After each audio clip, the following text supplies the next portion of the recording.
यहाँ पर मौजूद हैं या जहां तक मेरी आवाज पहुंच रही है, बाबा साहब को आप पढ़िए और बाबा साहब को पढ़ने के बाद उनके बारे में आप अपनी विचारधारा बनाइए। मैं ये दावे से कह सकता हूं कि जो व्यक्ति बाबा साहब में अरुचि रखता है, जो व्यक्ति बाबा साहब से घृणा करता है, वो अगर एक बार भी बाबा साहब को पढ़ लेगा तो ये मेरा दावा है कि वो उनसे मोहब्बत करने लगेगा। आप देश के प्रति उनके किए गए बलिदान को पढ़िए तो सही। अरे कौन कहता है, माना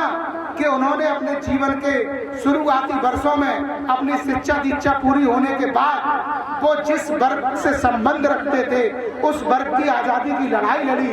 लेकिन जब हमारा देश आजाद हो गया 15 अगस्त 1947 को और बाबा साहब की मृत्यु हुई थी 6 दिसंबर 1956 को, तो आजादी के बाद बाबा साहब डॉक्टर B.R. अम्बेडकर ने अपने जीवन के 9 वर्ष भारत के सर्व समाज की तरक्की के लिए लगाए। तो बताइए आप, बाबा साहब सिर्फ एक वर्ग विशेष के ही महापुरुष कैसे हो गए? उन्होंने देश की सभी महिलाओं के लिए काम किया, चाहे वो सामान्य वर्ग की महिलाएं हो, चाहे पिछड़े वर्ग की महिलाएं हो, चाहे दलित आदिवासी महिलाएं हो। आप याद करिए, जब बाबा साहब श्रम एवं कानून मंत्री थे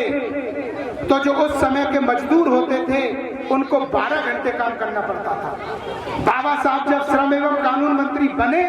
तो उन्होंने 12 घंटे की अवधि घटाकर वो अवधि बाबा साहब ने 8 घंटे की।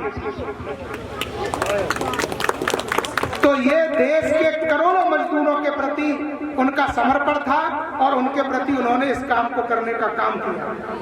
माताओं को प्रसूति अवकाश, आज जो भी हमारी बेटियां सरकारी सेवाओं में हैं, जब वो गर्भावस्था में होती हैं तो डिलीवरी के बाद उनको 6 महीने का जो प्रसूति अवकाश मिलता है उसके जनक भी पूज्य बाबा साहब ही थे। हमें आज उनके जन्म दिवस के अवसर पर देश के प्रति किए गए उनके कार्यों के प्रति कृतज्ञता जाहिर करते हुए हमें ये भी याद करना पड़ेगा कि जब उन्होंने महिलाओं के अधिकारों के लिए पंडित जवाहरलाल नेहरू के मंत्रिमंडल में उन्होंने महिलाओं के अधिकारों से लैस एक कानून हिंदू कोड बिल पास करवाना चाहा था, तो उस समय की महिलाओं के विरोधी लोगों से, मैं यहाँ की बेटियों से खासकर कहना चाहता हूँ कि महिलाओं के विरोधी लोगों ने उस समय वो हिंदू कोड बिल पास नहीं होने दिया था। और भारत के इतिहास में अभी तक ऐसा नहीं हुआ है कि किसी ने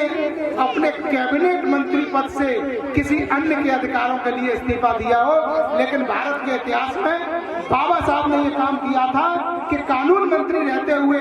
जब हिंदू कोड बिल पास नहीं हुआ तो पूज्य बाबा साहब ने अपने कानून मंत्री पद से इस्तीफा दिया। अब बहुत ज्यादा न बोलते हुए मैं आप सभी लोगों का पुनः धन्यवाद अदा करना चाहता हूं और इस कार्यक्रम की आयोजन समिति को बहुत बहुत धन्यवाद देना चाहता हूं इस खूबसूरत से आयोजन के लिए। और आप सभी लोगों को मेरा अभिवादन, सादर नमो बुद्धाय, जय भीम। और इसी के साथ मैं इस आयोजन के लिए और आयोजन की समिति को 5,000 रुपए की धनराशि अपनी तरफ से प्रदान करने की घोषणा